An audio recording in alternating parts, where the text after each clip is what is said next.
There is nothing like seeing the face of someone who is the first in their family to ever pursue higher education. When they have that understanding that this is really going to work, I'm going to get a job on the other end of this. How can a set of skills lead you down the path to success? That's what we're setting out to answer on the EdUp Canada podcast. I'm your host, Michael Sangster.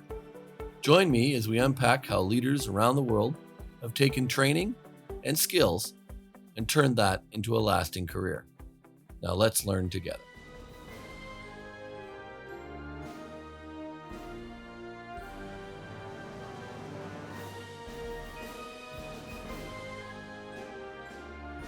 Welcome back. I'm Michael Sangster, and this is the EdUp Canada podcast. Thank you for joining us again this week for another edition of the podcast where we try and learn together. So with that in mind, I'm especially excited this week to be joined by a gentleman who's become a friend, but as a colleague is the president of CQ in the United States, or CEO, I believe.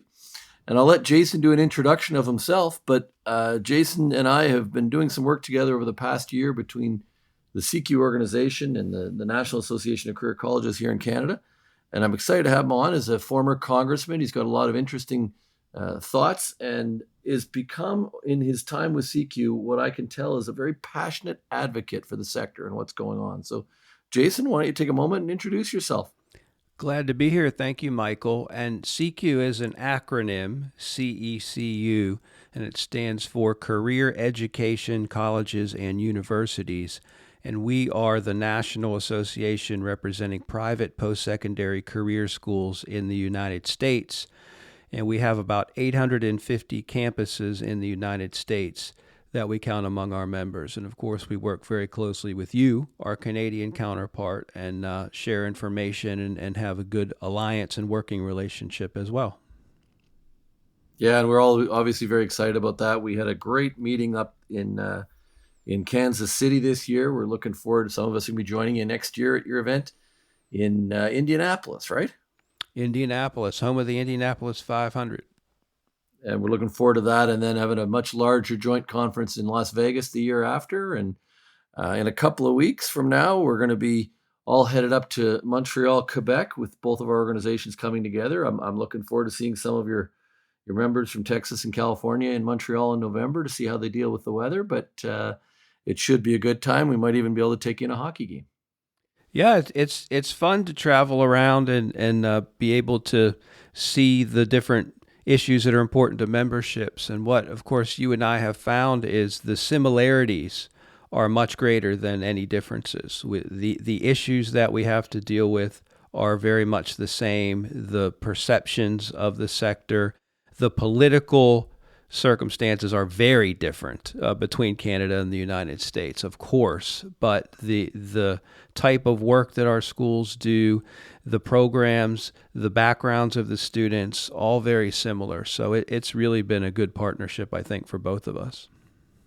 We joke around about the cities we visit, but the learnings. It's funny, you visit these cities at these conferences, but you don't leave a convention center for a couple of days because your head's down actually doing a lot of work. That's and right. Sometimes it's hard to come home and explain that you were working. And before we get serious, I will say we did have a little fun with the World Needs More Canada party up in Kansas City.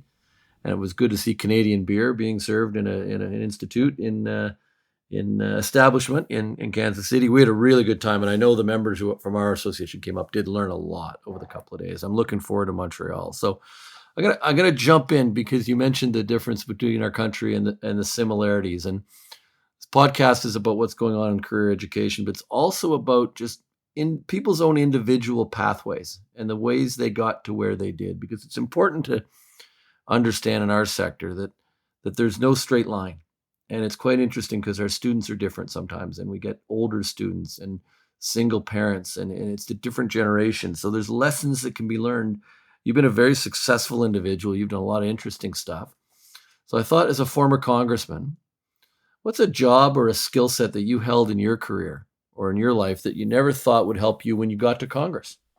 For me, it has always been the planning and the goal setting aspect, to be able to say, several years from now, this is what I want to be doing, and figure out a path to get there.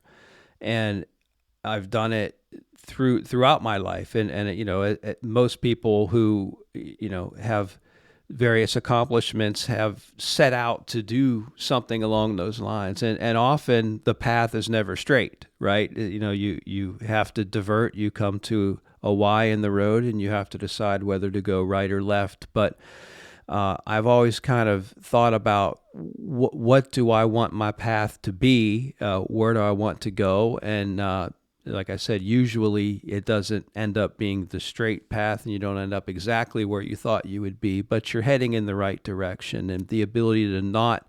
And I think this is an issue with younger folks today, with millennials and so forth. The ability to understand instant gratification is not always attainable. You're not going to get exactly what you want today. You're not going to be what you want to be in your career tomorrow. You're going to have to work for it. You're going to have to, use the phrase, pay your dues. You're going to have to go through the educational process, the learning in the workforce, and build the relationships that are going to lead to ultimate success in getting you where you want to go, but understanding that you are going to have to work for it. Very rarely is something just going to fall into your lap without you having to put in the work. And neither one of us had a pathway that had us leading an organization talking about career education, talking about career development. That was not on the roadmap. That was not on the bingo card, as the kids say today. So it's interesting, your view of it, of the goal setting and pathways, but you can't be rigid. Give yourself room to go. I tell this story quite often, but I think it's instructive, especially for folks going through the higher education system now. Is I went to Florida State University in Tallahassee, Florida, and I was in my last class on my last day as a political science major.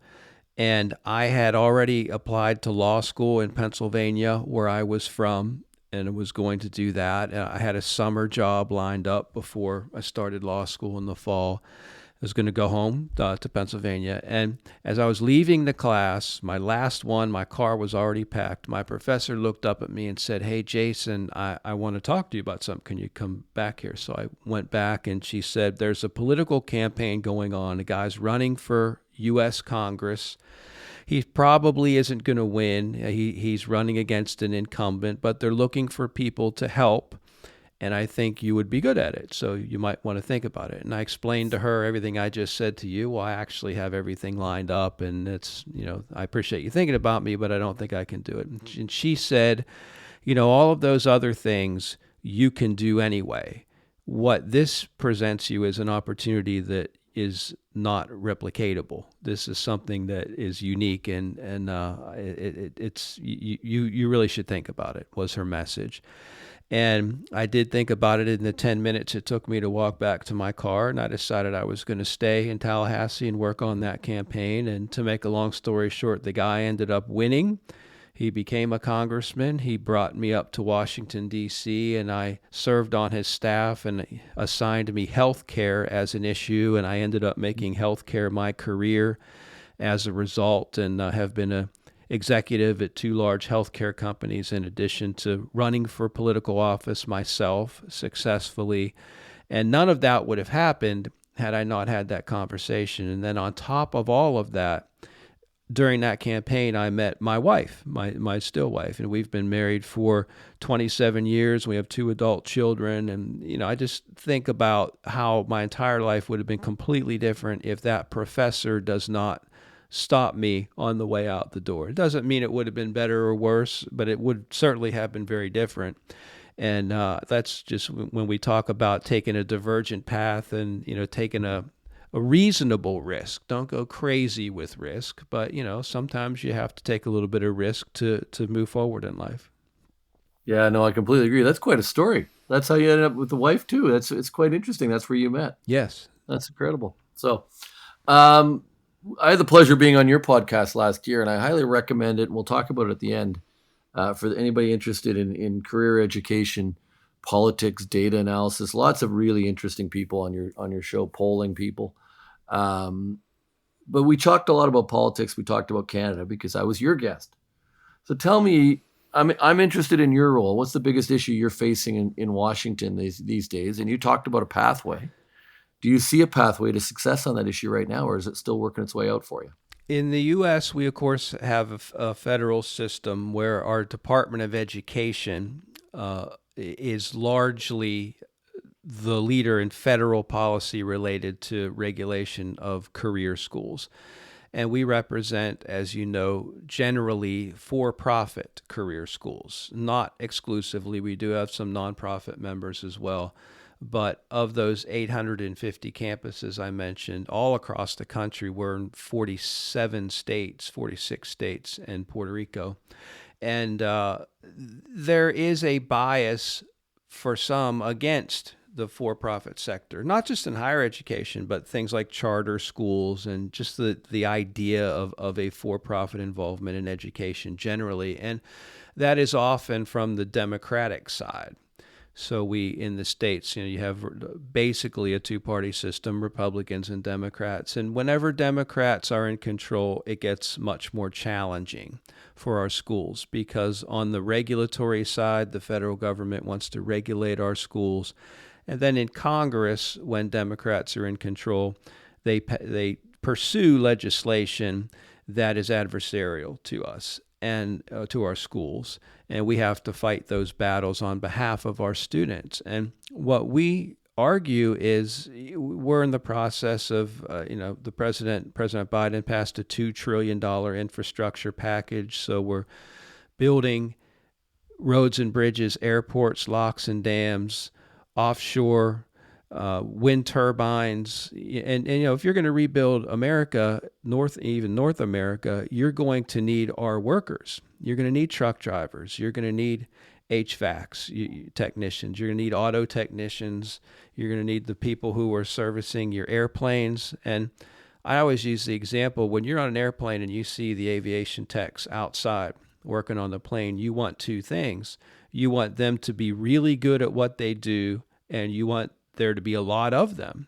And that's what our schools do. And I think politically that's the disconnect that exists, is there's a lack of recognition of how important the graduates of our schools are to the American economy and to the work that's being done. And if regulation goes too far and makes it impossible for our schools to operate, or at least more difficult to operate, that's going to have a very detrimental impact on the American workforce. Yeah, I agree with you completely. I'm reminded of the old story. You talked about aviation. Reminded of the old story from the head of Canada's military, General Hillier, who you met in Ottawa last year, who talked about all he wanted in the military was brand new planes and really old pilots, guys with a lot of experience. And it's funny. From our meetings, we've come to some conversations across the border around aviation maintenance, and we've got some colleges working together to try and build 6 or 7 new institutes to train more aviation maintenance people. So some of the work that we've been doing is actually possibly paying off for the workforce and the economies of both of our nations. Hopefully it comes together. So interested, you've managed in your role. We've had a similar pathway of a couple of years, 2.5 years for me in the role, similar for you. You're the chief advocate now, lobbying for career training in the U.S., but you spend a lot of time in colleges. I see it. You're out all the time meeting people. If you were looking at a student today, what would you say would be the primary reason you should look at career education? People choose their education for different reasons. And I think one of the problems has been the stigma associated with career education, at least in the United States. And we're moving away from this idea that everyone needs to pursue a 4-year education, go to your traditional setting, college and universities. And I described our programs, and in addition to that, we have nursing, the allied health professions as well, cosmetology, culinary programs, and these are programs where you are going to get a job when you finish. And if you determine that that's your interest and that's your skill set, there is no better place to go to get the education and the training that you need. In our case, to turn it around fairly quickly and get you out in the workforce, working and bringing home a salary that you're going to be able to live on in a way that if you were to have pursued a 4-year education, it would have been a very different experience. So I think moving away from this idea that it has to be that same traditional pathway that we've always looked at as the path to higher education for the past 100 years, and recognizing that not only do individuals benefit by being able to pursue their talent and their skill set and whatever their life circumstances are, because our schools operate around the schedules of people who are going through transition in life, veterans returning from the workforce, single moms, people who are being downsized from their jobs, unhappy for whatever reason, want to change in their career, whatever their life leads them to. And in order to finance their education and make it work for their families, often they're working other jobs while they're going through school. So we have a schedule at our schools that fits those unique life circumstances in a way that it's not the case for the private and public system of higher ed. So that's something that people would definitely want to consider, is how does this fit into your life circumstances? Are you going to be able to make it work both financially and with your managing your other commitments for your family and your job? And then what are you going to get on the other end of it? Are you going to be able to get a skill set that you're going to be able to find a lasting employment opportunity? It is incredible how similar our thinking becomes as we spend more time with these colleges. And I use the words agile and nimble. That's what our colleges are. They turn on a dime. They work closer with employers to make sure they're training for the skills that are actually needed for someone to go be successful in a short time frame. And what's become my favorite line is back to school is Thursday in our colleges. Back to school is not the Tuesday after Christmas. It's not the first Monday in September. It's a Thursday. It might be Saturday afternoon at a trucking college when they get together for the first orientation. And that flexibility to go do something quickly could be a 6-week program, could be a 2-year program, but to get back to work, it might be work. I was talking to a college the other day about their program, and I said, what are the lengths of it? And he looked at me and said, it's 6 months, 12 months, 24. Same program, but it's based on their lifestyle, what they can do for time. Are they out of work and can go in 6 months? Are they a single mom that's also working, or are they a family person? And that just the length of the program changes. And it's interesting to see how that works. And the thing I've been struck, and I'm interested to hear your thoughts on this, but to me, it's the closeness to the employers who are looking for the employees at the far end. And how many of the students leave the colleges with a job in hand already because of that placement time they spent inside an employer's office? When you go to these job fairs, I'm sure you've seen dozens of them as I have, and you'll see 70 employers lined up, and whatever it might be. Let's say it's one of these allied health job fairs, and people walk around and they're getting numerous opportunities. They're learning about their potential and their value and how high demand those professions are. And there is nothing like seeing the face of someone who is the first in their family to ever pursue higher education. When they have that understanding that this is really going to work, I'm going to get a job on the other end of this. And I mentioned aviation technicians. Those folks almost always get recruited while they are in school. They finish the program, but then there is a job waiting for them on the other end. And that is the case with a huge portion of the type of careers that our schools represent. I attended a graduation ceremony in Toronto a couple of weeks ago, and there was about 900 students graduating, but there was about, had to be at least 6,000 or 7,000 people there in a massive hall. And I looked at the owner of the college, and we were having a good conversation before we both made our remarks. And I said, the size of the crowd, you don't limit the crowd. And he said, no, this is the biggest moment that's ever happened in that family. No one's ever graduated from anything in that case. And it might be the mother. They want their kids to see what's going on. So I went out and I was chatting with a couple of the graduates, and one of them said, can I meet your family? 9 family members at the graduation. It was one of the most incredible scenes. It's hard not to be inspired and become extremely passionate about what these colleges do. And I was going to ask you about that because you're on the road a lot. You're obviously inspired by what you're doing because you're away from family a lot. I am inspired. in the same way that you described, to see the faces of the people who are sacrificing so much to get this credential and get out in the workforce and support their families in a way that they were not able to as effectively before. But it also does irritate me, maybe more than irritate me, when I think about the political issues that you and I talked about a little while ago, because I see the life-changing opportunity that our schools are providing. I see the passion that exists among the faculty and the administrators to work with these students, to make sacrifices in their own right, to serve the students and make sure they get going in the right direction when they're in school. Getting to know their names, and when if they don't show up for class, giving them a phone call and saying, "Hey, is everything okay? What's going on? We missed you today." That doesn't happen in other types of educational settings, at least not in America.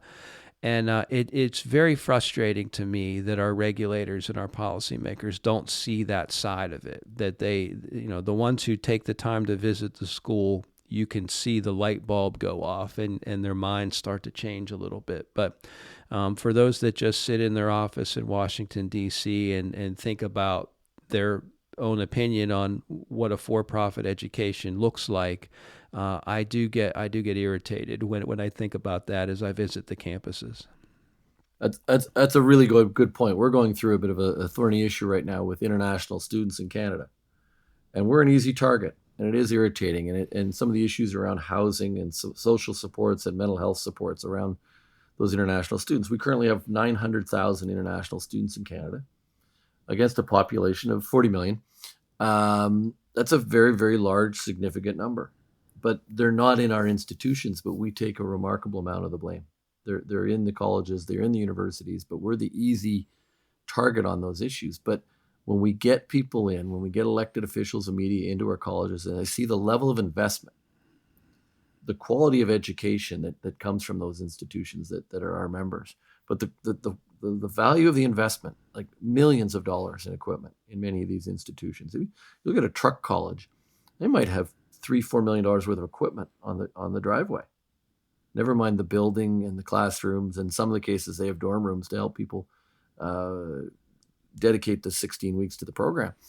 And it does get a little irritating. I like the use of your word, because it inspires me to keep going and do that next meeting and do one more. But man, it does get a little frustrating some days. And you're right about the investment. When you visit these schools and you see the incredible technology that healthcare students get to work with, and if you're a truck driving student, you obviously need a fleet of trucks to train these folks. If you're aviation techs or auto techs, you're going to need cars and airplanes. You're going to need a huge, 10,000 above square foot facility to house these folks. We have facilities that are much more than that, 70, 80,000 square feet across the country.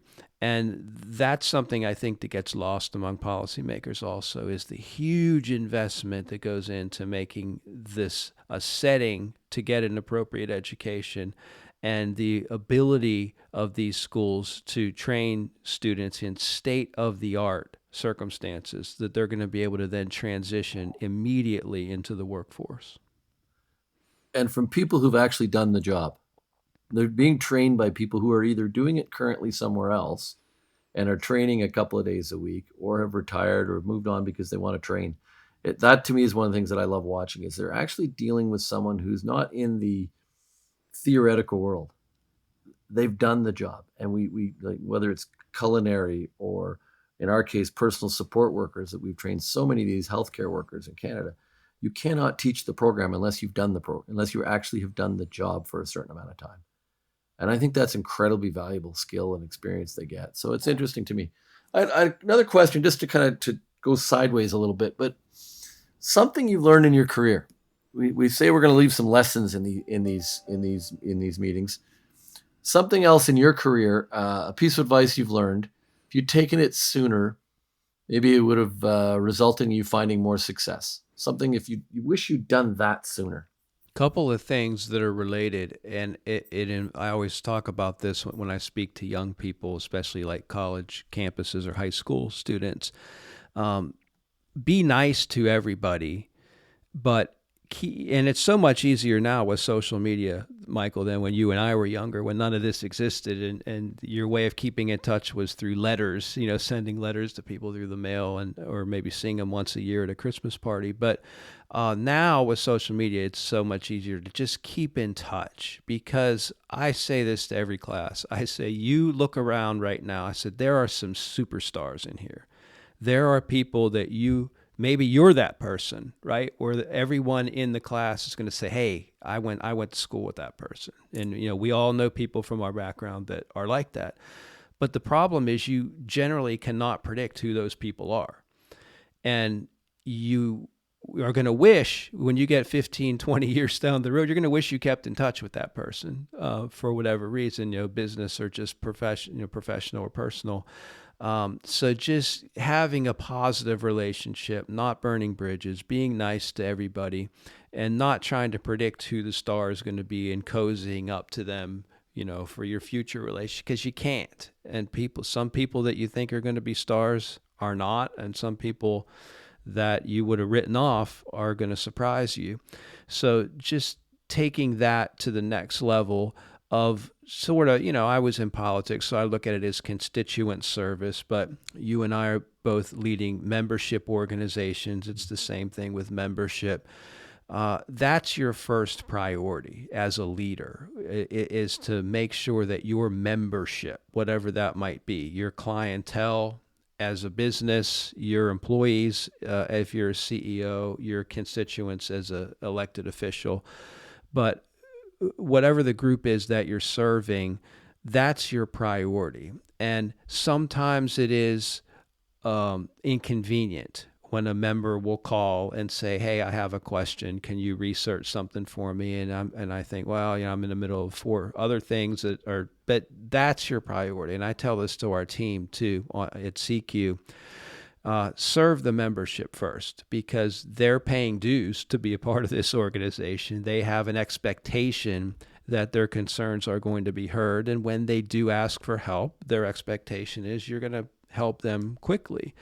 And in any business, in any setting, I think that's just a good attitude, is the people around you, the people that rely upon you, put them first, even when it's personally inconvenient for you to do so.